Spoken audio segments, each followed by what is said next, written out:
Hello, this is Ian Smathers, UNE student in the Masters of Public Health program. I am here to discuss a community health assessment of Greenville County in South Carolina. Greenville County has a very diverse population. There are a lot of people who have moved into Greenville from other parts of the country and other parts of the world. We do have um, predominantly white population here, but there are a high number of African Americans and also Hispanics that are here. This has caused the population to have a predominantly middle class society. We have blue collar workers here who uh, have trouble, even though they're working, being able to afford insurance, and so this affects how they're able to access um, services in the community. There is also a situation with education here, where there is a high rate of failure compared to national average for high school graduates, and the majority here in the community do not go on to attend college. So the setup here is basically a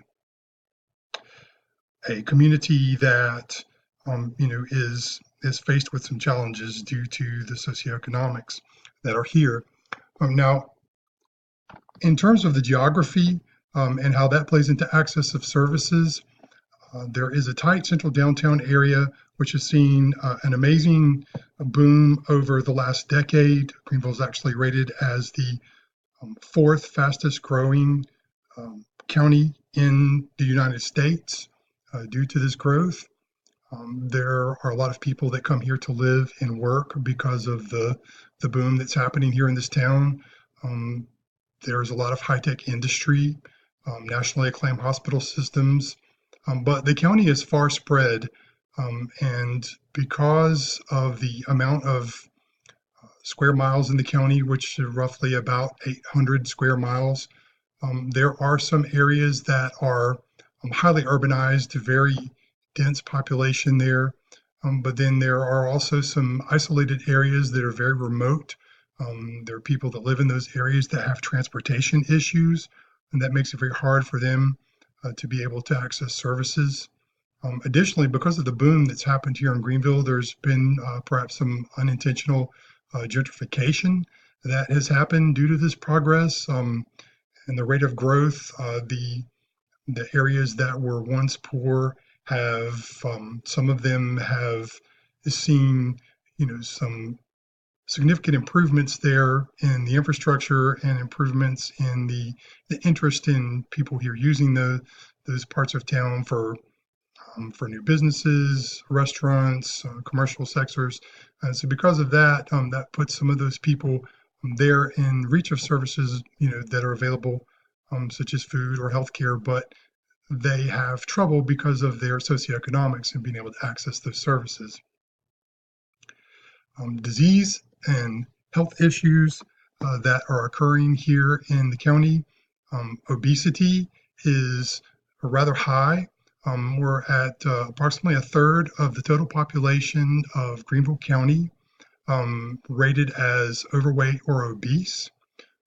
Comparing that with national averages, we're a little under the national average, but because of the uh, the top diseases, the top causes of death in this community being cancer and cardiovascular disease, which are disease processes that are um, greatly linked to obesity.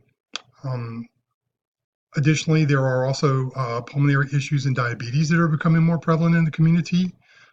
These can also be connected to obesity or worsened by being overweight. Um, Life expectancy for the county is on par for a national average. But again, looking at those diseases, the health issues that can come from obesity, that's definitely something that the community needs to take a look at. So that brings me to why obesity is a priority health issue. Obesity affects all members of the population here in Greenville County, regardless of age, gender, race, and socioeconomic status. It affects the poor and the rich in different ways. The the poor members of society here are often living in places where there are food deserts.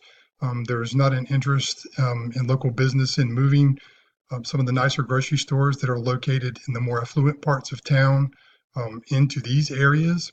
And so, because of that, a lot of the poor people are faced with um, less access to healthy foods. Some of the sources that they have to rely on are going to be, convenience stores, fast food restaurants, and this sets up a poor diet and often leads to obesity and then continuation into disease processes.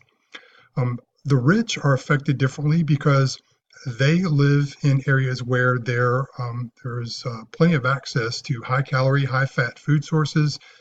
They have the means to access these sources of food, and because of the culture here in the South, we like to eat, and high calorie foods are a very common part of diet. So the rich are more able to access those. Now, it especially affects minorities in terms of um, genetic predisposition to obesity. Blacks and Latinos have a much higher rate of obesity and coincidentally also have a much higher rate of cancers and cardiovascular diseases, which can be brought on by obesity. A big factor that leads to obesity is it's caused by a sedentary lifestyle in addition to diet. A third of the population here in Greenville County do not exercise regularly, despite having access to plenty of green spaces and opportunities locally to be able to be out and active. As a matter of fact, Greenville has um, quite a few local parks here in all parts of town, regardless of whether it's a more affluent or a poorer section of town. We do have those available. Some of the barriers to care that I would like to address. Um, there is disproportionate access to services and information. The poor often lack access to information. The lower socioeconomic status um, end of our community don't necessarily comprehend health information well. They don't understand risks that can be brought on by obesity and understanding how it can move into very serious disease processes. The rich, on the other hand, lack the motivation because they do have access to health care, but they need to be made to understand that the risks are there for obesity, and there is a decrease in life expectancy that can be over a decade. So, taking a look at what needs to happen, a community level approach to obesity, bringing awareness, education on who's at risk, and what the causes and the consequences are paramount to making an impact on obesity in the community. An increase in preventative care is essential to address root causes instead of just focusing on treatments. It's very important to get the community engaged in this process as well. So, capitalizing on the assets that are available here in the community, as I said, we do have 55 recreational parks, and those are available to all free of charge. We also have a Swamp Rabbit Trail, which is a really nice new trail that's been created here. It goes on for miles for walking, jogging, and biking. We also have a lot of churches here in the community, strong faith-based community that relies on churches and community centers for information. So, in conclusion here, I'd just like to say that Greenville County has the ability to change its obesity problem if a new culture can be created, and if we can capitalize on partnerships and being able to use the assets that we have Thank you for listening.